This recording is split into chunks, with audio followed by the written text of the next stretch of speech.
এশার ও ফজর নামাজ জামাতে আদায়ের ফজিলত। আয়েশা রাদিয়াল্লাহু তাআলা আনহা থেকে বর্ণিত, তিনি বলেন, রাসূলুল্লাহ সাল্লাল্লাহু আলাইহি সাল্লাম বলেছেন, যদি লোকেরা এশার ও ফজর নামাজের সওয়াবের ফজিলত তথা জানতো, তবে অবশ্যই তারা হামাগুড়ি দিয়ে হলেও এই দুই নামাজে উপস্থিত হতো। হযরত আবু হুরায়রা রাদিয়াল্লাহু তাআলা আনহু থেকে বর্ণিত, তিনি বলেন, রাসূলুল্লাহ সাল্লাল্লাহু আলাইহি সাল্লাম বলেছেন, মুনাফিকদের জন্য সবচেয়ে বেশি কষ্টকর নামাজ হচ্ছে এশার ও ফজরের নামাজ। যদি তারা এই দুই নামাজের সওয়াবের কথা জানতো, তবে অবশ্যই তারা এতে হামাগুড়ি দিয়ে হলেও হাজির হতো। এসব হাদিস থেকে আমরা কি বুঝতে পারলাম? এই হাদিসগুলো সুনান ইবনে মাজাহ, হাদিস নং হচ্ছে 796 ও 797।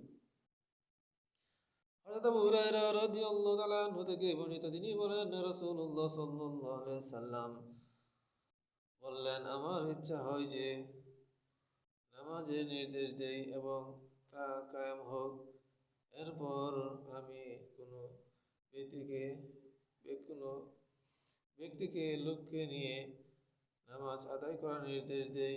অতঃপর আমি লাকড়ি সহ একদল লোককে নিয়ে সে গোত্রের কাছে যাই যারা নামাজে হাজির হয়নি। তাদের বাড়িঘর আগুন দিয়ে জ্বালিয়ে দেই।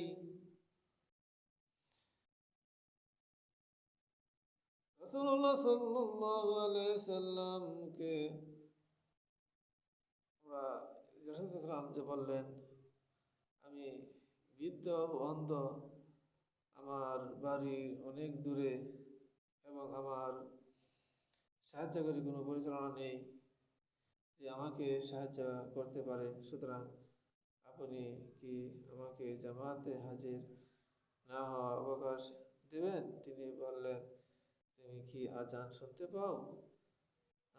আমি বললাম, হ্যাঁ। নবী সাল্লাল্লাহু আলাইহি সাল্লাম বললেন, আমি তোমার জন্য অবকাশের কিছুই পাই না। মানে জামাতে নামাজ পড়তে হবে, এই গুরুত্বই দেওয়া হয়েছে। ইবনে আব্বাস রাদিয়াল্লাহু আনহু থেকে বর্ণিত, তিনি বলেন যে,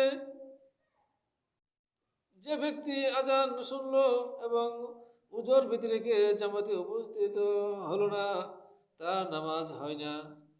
ইবনে আব্বাস ইবনে উমর রাদিয়াল্লাহু আনহু থেকে বর্ণিত, তিনি তারা বলেন, ওই নবী সাল্লাল্লাহু আলাইহি সাল্লামকে তার কাঠের মিম্বরের উপর